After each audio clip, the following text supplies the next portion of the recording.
wanted to kind of create my own brand ramen noodles.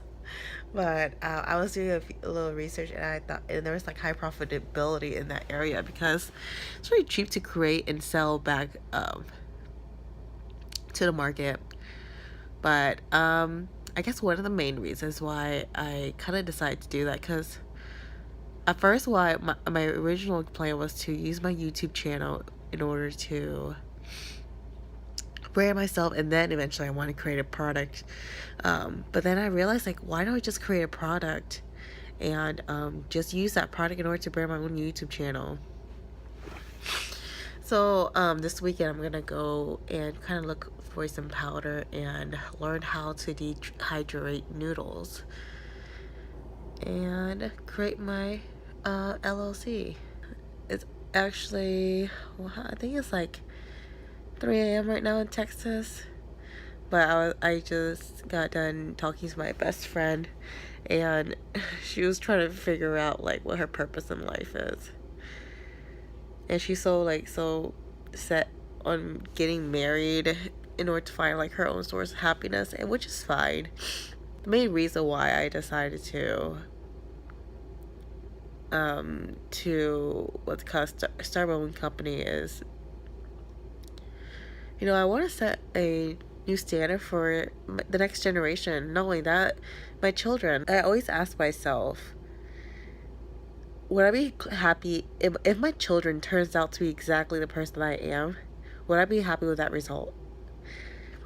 And if the answer is no, I will have to change something in my life. And the answer is yes, then I should continue doing what I'm doing. People always admire like people who step out of the box to do different things, but people are also too scared to do it, or they have too much to lose. And the fact that I'm 23, I don't have anything to lose, and I only and if I lose, I could just start back over, because I don't have any children. So I feel like if I don't start now, it'll be a lot harder, when I turn 40 or 30, when I'm married and have children and have more responsibilities. So you want to start something, start now. That's all I have to say. And if you're not happy with your life, do something about it. And I was talking to my friend, and she was telling me how like complicated her life was. And then I always tell her, like, I think one of the main things high school taught me was the scientific method. I always see it from that perspective. Like, for example, I have a problem. I want to start my own ramen brand. So I basically, that is my scientific question. Then I create a hypothesis. I think that's the structure. But create a hypothesis, and then I do my background research. Do create the ramen product, which is the trial experimentation process of the scientific method, and look at the results. And if I don't get positive results, then start back with my where I started off with, which is my question and hypothesis. All I have to say is, something doesn't work out for you, don't stop trying, and there's always a way to figure out a solution to your problem. Yeah, so don't give up. But I just wanted to just kind of document my thoughts for the day. Last week I found out that I didn't get my duplex.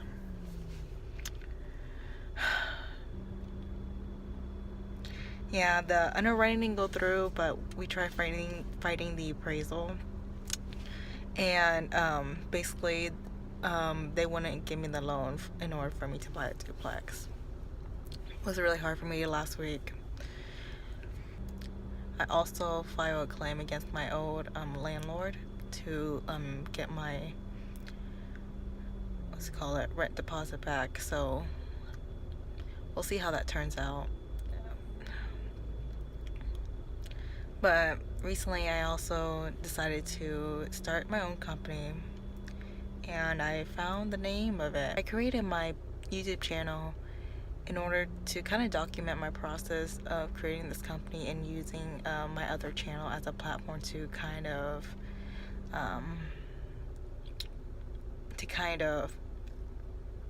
advertise for it.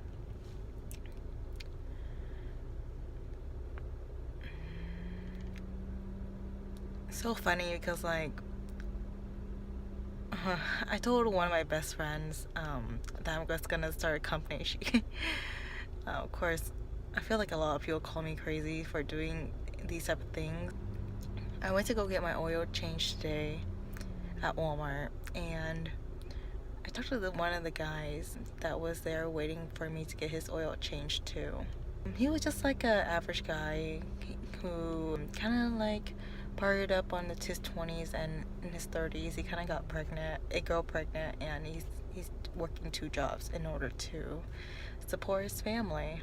I could see how people find happiness through creating families, but that's just not the person I want to be in the future. And the only way for me to feel happy is for me to be financially independent and to start my own business. It's always been a dream of mine, but I just never knew what to start it on. But recently I realized that you don't have to have a unique idea in order to create a business. You know, Starbucks started a coffee business, and coffee, before Starbucks came along, coffee was already popular. I think back then I was just too afraid to start, and now I honestly don't feel afraid anymore because I have nothing to lose. Like, I feel like most people don't start business because they get scared of losing, or they're scared of people thinking of them badly when they fail. But honestly, I lost my dignity a long time ago. That's why, like, in my YouTube channel, I don't feel like embarrassed doing all these burping in front of you guys or in front of people in public, because like I have nothing else to lose. I went to Winkle's today in order to kind of look for the seasoning for my product, and then when I was walking around, I realized, like, you know, I didn't know what to buy because I didn't do my research. I guess I don't know, I guess I just been in a really lazy state where I didn't want to do anything, and I felt like when I went to Winkle's today, I just kind of realized that in order to kind of make a product, I have to do my research on how to make the product before I go to the store and try to buy stuff for the product. I just remember waking up one morning, and I had wrinkles on my forehead, and for some reason, when I realized I'm getting older, I realized I don't have enough time in my hands. So tonight I'm gonna try to research for the ramen, and I'm gonna try to do as much research as I can for the week to have a better grasp on what to buy and how to make the product. That's the first step. I'll keep you guys updated. Just want to give you guys an update. I actually figured out today what I actually am going to produce for my company, and I called my mom today to ask for advice, since back then she started her own business. Well, like, she started her own restaurant, and since the product I'm creating is food related, and that really brought me a lot of insight. But one of the things that my mom kind of mentioned, she thought was crazy, of course. She told me that I should go ask my friends to see what they think about my ideas. And I told her, you know, I don't care what my friends think, I care what I think. And I guess that's a great lesson to kind of take it away, is like, when you're starting your own company, you really need to believe in yourself. My mom told me to go ask my sister for like what she thinks about this idea. And I told her, like, why am I gonna go ask my sister? She never even started her own company. Why am I asking somebody that never done this type of work before? You know, if I'm gonna ask somebody, I'm gonna ask somebody who has done it before. One of the things I realized is that people ask for suggestions all the time from people who don't have enough experience or don't know what the hell they're talking about. You know what I mean? So that's the lesson I learned from today. Just want to keep you guys updated. I actually made my product yesterday with my best friend, the product that I told you that I was gonna sell and kind of start my own business from. Basically what I found out was the product is a food-based product, but I don't know if you guys know, but I'm a horrible cook, but I want to start a business based on food. How funny is that?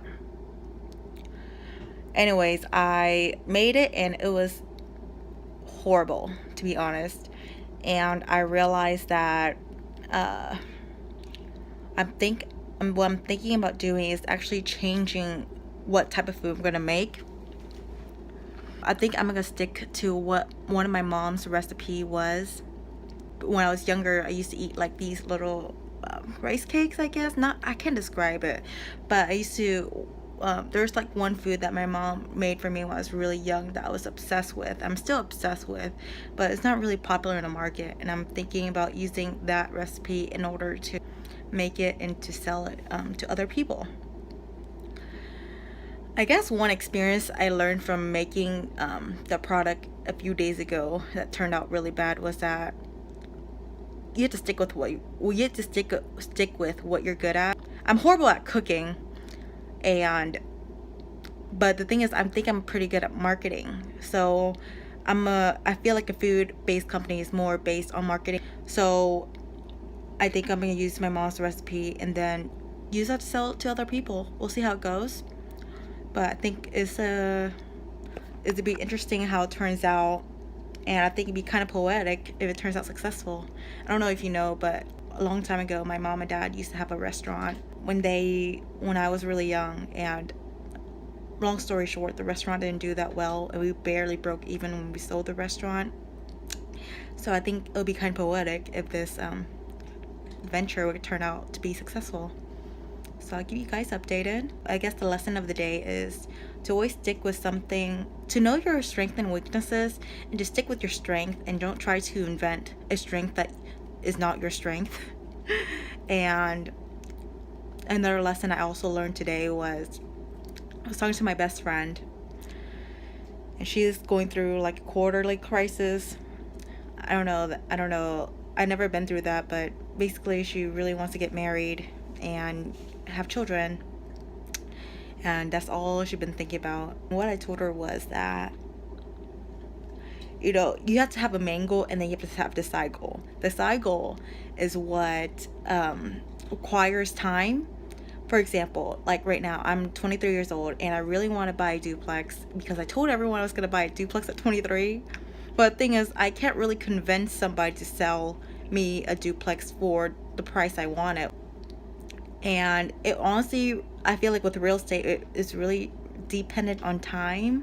So I put that as my side goal instead of my main goal, because there's nothing I could do currently or in order to get the price I want. So basically, just keep that in mind, that you have to have a side goal and a main goal. Side goals are goals that you can't change and it requires time and you have no control over. And main goals are goals that you could do something about. For example, if you want to get married and have the true love, the thing is that requires time, and set that as a side goal instead of a main goal and focus on yourself. All right, that's all for today, and I'll give you guys an update on my venture.